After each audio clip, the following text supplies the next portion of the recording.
ইন্নাকা লা তাহদি মান আহবাবতা ওয়ালাকিন্নাল্লাহা ইয়াহদি মান ইয়াশা ওয়া হুয়া আ'লামু বিল মুহতাদিন।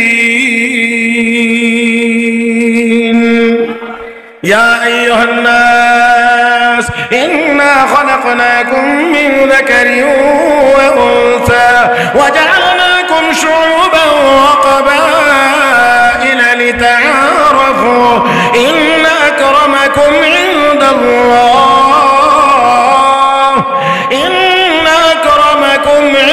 ইনদাল্লাহি আতকাকুম। লক্ষ্য করে দেখুন, বাগদাদের শাসক খলিফা মামুন রশিদ, এই মামুন রশিদের দরবারে মাঝে মধ্যে একটা উন্মুক্ত সেমিনার হইতো, যেই সেমিনারে সকল ধর্মের লোকদের আসার সুযোগ ছিল। প্রত্যেক ধর্মের লোক এই সেমিনারে অংশগ্রহণ করে সে তার বক্তব্য দিতে পারত। খলিফা মামুন রশিদ নিজে উপস্থিত থেকে সবার বক্তব্য তিনি শুনতেন। একবার তিনি বসা, অনুষ্ঠান চলছে, সবাই বক্তব্য দিতে আসে, এর মধ্যে একজন ব্যক্তি অত্যন্ত সুন্দর চমৎকার বক্তব্য দিতে আসে। আমার ভাইয়েরা, অনেকের বক্তৃতা শুনলে শুনতেই মনে চায়, আবার অনেকের বক্তৃতা শুনলে মানুষ আর মাঠে থাকে না, যাইবার কথা বলা লাগে না, কথা শুরু করলেই।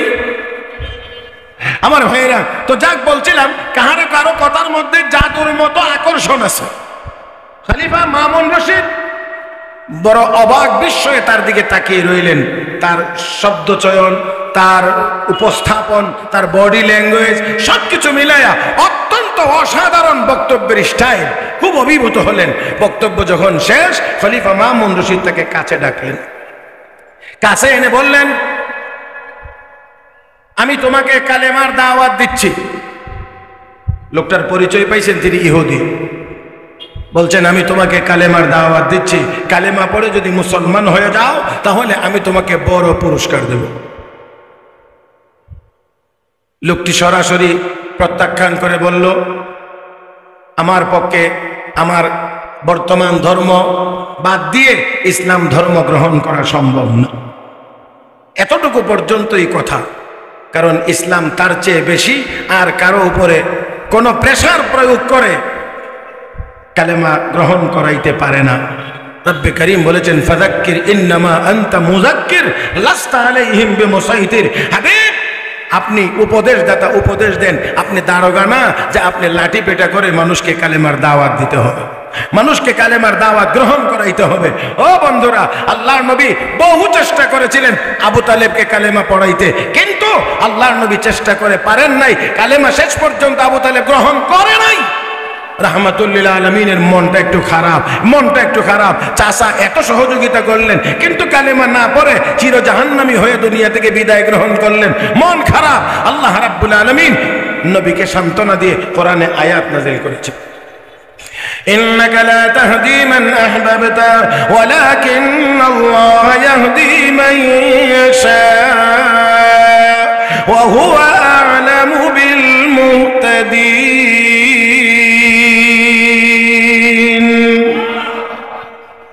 হাবিব, আপনি যাকে পছন্দ করেন, যাকে ভালোবাসেন, যাকে চান, আপনি তাকে হেদায়েত দিতে পারবেন না।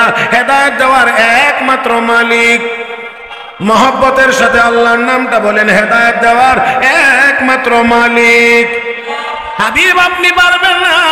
আপনি যাকে পছন্দ করেন তাকে হেদায়েত দিতে পারবেন না। আপনার দায়িত্ব হলো ওয়ামা আলার রাসূল ইল্লাল বালাগ, পয়গম্বরের দায়িত্ব হলো পৌঁছায় দেওয়া।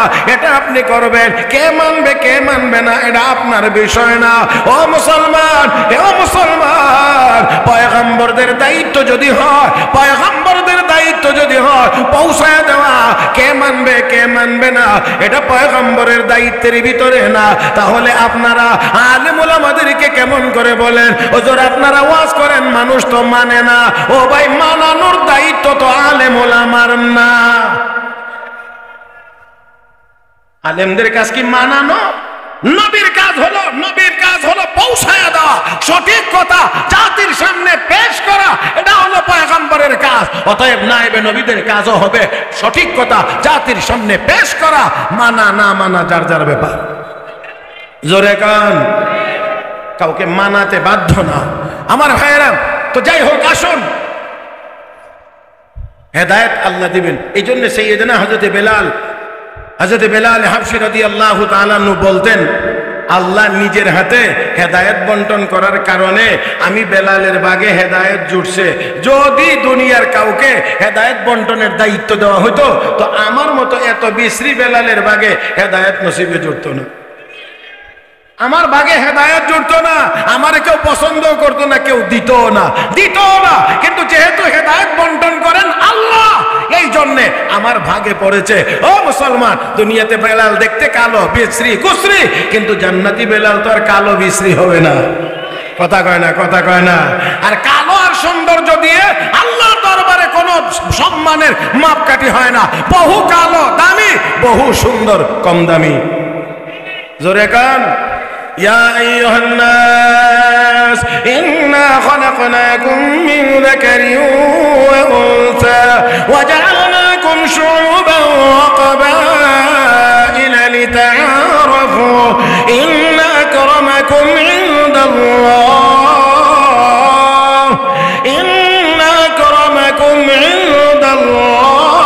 أتقاكم। আল্লাহ রাব্বুল আলামিন বলেন, হে দুনিয়ার মানুষ, একজন পুরুষ একজন মহিলা থেকে তোমাদেরকে বানাইলাম। একজন পুরুষ নাম আদম, একজন মহিলা নাম হাওয়া। দুইজনের মাধ্যমে তোমাদেরকে বানাইলাম। কাউকে চৌধুরী, কাউকে ভূয়া, কাউকে খান, কাউকে পাঠান, বিভিন্ন গোত্রে বংশে বিভক্ত করলাম। কাউকে লম্বা, কাউকে খাটো, কাউকে ফর্সা, কাউকে কালো। আমি আল্লাহ বানাইছি, এর ভিতরে মর্যাদার কোনো ব্যবস্থা নাই। লিতাআরাফু, একজন আর একজনকে যেন সহজে চিনতে পারো, সেই জন্য মর্যাদার মাপকাঠি। ইন্না আকরামাকুম ইনদাল্লাহি আতকাকুম, তোমাদের মধ্যে যেই লোকটার কলবে আমার ভয় বেশি, আমি আল্লাহর দরবারে ওই লোকটার মর্যাদা বেশি। এই জন্য কালো বেলালের মর্যাদার অভাব নাই, সুন্দর আবু জাহলের কোনো মর্যাদা আছে? সারাটা দুনিয়া খুঁজলে একটা মানুষের নাম আবু জাহেল পাওয়া যাবে না, কিন্তু শুধুমাত্র আপনাদের আশেপাশে খুঁজলে বেলাল নামের লোক পাওয়া যাবে না। হ্যাঁ, আছে। সারাটা পৃথিবী খুঁজলে একটা নাম আবু জাহেল নামের কোন লোক পাওয়া যাবে না, কিন্তু বেলাল নামের লোকের অভাব নাই। তাহলে বুঝতে হবে, নেতা হইলে সম্মানী হওয়া যায় না, ধনী হইলে সম্মানী হওয়া যায় না, সুন্দর হলেও সম্মানী হওয়া যায় না। সম্মানী হতে হলে এলেম লাগে, আমল লাগে, তাকওয়া লাগে। জোরে জোরে আমার ভাইরা, বড় চেয়ারের মালিক, বেশি টাকার মালিক হলে দামি হওয়া যায় না। এটা তো আমরা কিছুদিন আগেই বুঝছি,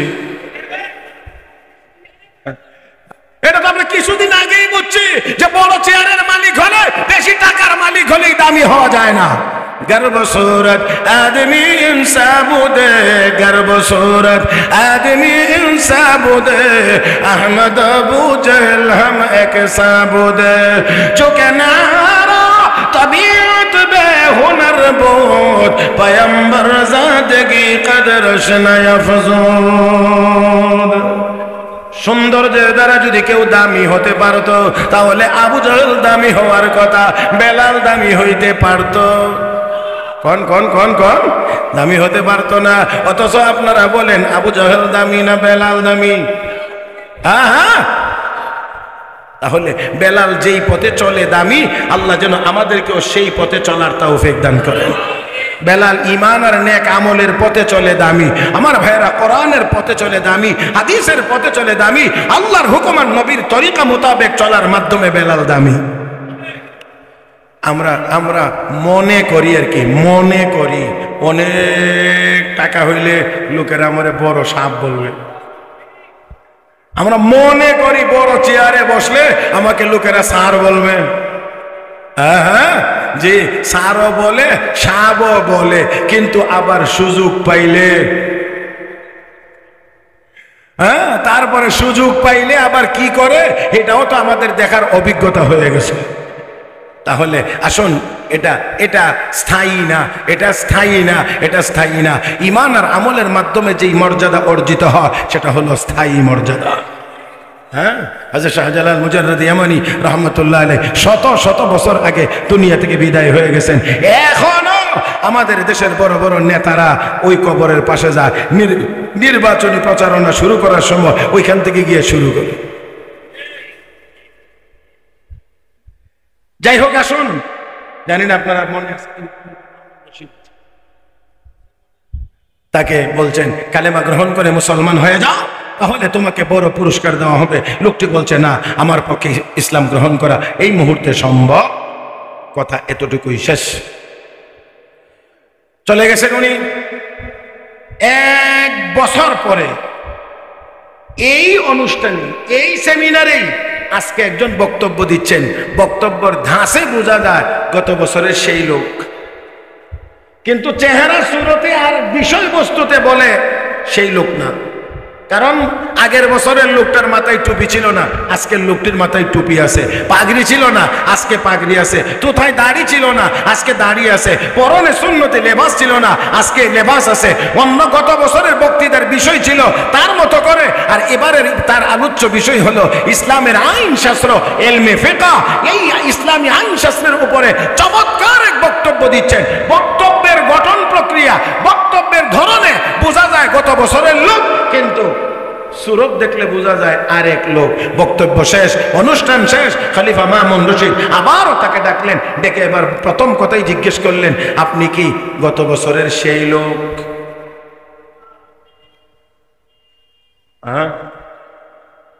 আপনি কি গত বছরের? তাদের মুখস্থ শক্তিও তো ছিল অসাধারণ, কুওয়াতে হাফেজা অনেক। আব্বাসীয় এক শাসক। ও ভাই, আমার দিকে তাকান, কষ্ট হইতেছে নাকি? হ্যাঁ, চলবে আরো কয়েক মিনিট। আব্বাসীয় এক শাসক, তার মন্ত্রী, তার মিনিস্টার, মন্ত্রীর মেধা কতটুকু, মুখস্থ শক্তি কতটুকু, ব্রেইনে কতক্ষণ ধরে রাখতে পারে, এটা বুঝার জন্য, পরীক্ষা করার জন্য বাদশাহ যখন শিকারিতে রওনা করছে, দীর্ঘদিন শিকারিতে থাকবে, প্রায় 6 মাস। তো এই শিকারিতে বের হওয়ার সময়ে শাহী মহল থেকে যখন বের হয়, বের হয়ে গেটের সামনে দাঁড়িয়ে মিনিস্টারকে জিজ্ঞেস করে, মন্ত্রী কি খাইতে বেশি পছন্দ করো?